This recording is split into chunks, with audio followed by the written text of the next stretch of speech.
In commemoration of the historic Mammoth Rally of August 4, 1997, the 26th Manipur Integrity Rally was observed today under the aegis of the All Manipur United Clubs organization, AMUCO.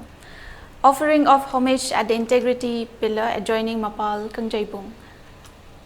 Many people took part in the observance. Floral tribute were paid at the Integrity Pillar. Speaking to media person, President of AMUCO, P.H. Nando Luwang said, the mass rally of August 4, 1997 was the biggest rally in the entire Southeast Asia. The historic rally successfully neutralized the challenges posed by external forces, particularly Government of India and NSC and IM. Apart from commemorating the historic rally, people need to monitor and analyze the present prevailing situation in Manipur, Nando further said. The state force who are obstructed by Kuki women at Technopole should be deployed at More in order to show that still the government exists. On the other hand, all the missing Meiteis who are considered as killed by Kukis should be handed over the remains of them to their families to perform their last rites, he added.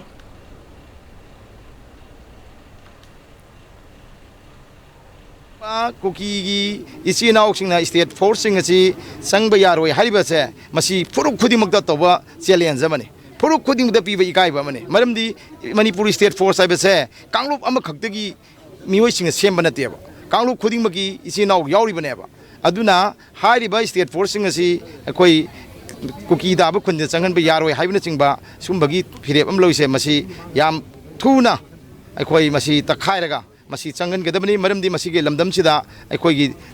manaba lenga ama leinaba honaba matamda athing arak piba sing asidi masi namdana state government su takhai bi gadabani mada government of India na su akhoi gi mada thauna hapkadabani aduga amana akhoi gi haujik mungnariba lanpham machida nakal animaki mi mayam sire Kuki su sire maitegu sire asiba hakjang sing ase magi imung manunga lawjaraga magi mathau mangam magi lining la shondugi chanabi mongda mathau mangam pangthok chahan bai si chanabi ne mase lan manung si mai asiba jang punaraga mai chanabi ne ba adumai tawdana maiteina control to bai area chingda leiriba Kuki asiba chang sing asi Kuki adukumba asiba chang sing adugi imung manung mari mata ching lawjaraga magi makunda magi maram damda magi koi poloi jaghiba magi mathau mangam pangthok chajunu aduga maitei gisu hauji phawada media report chingdagi phangiba tonga report mi kunmuk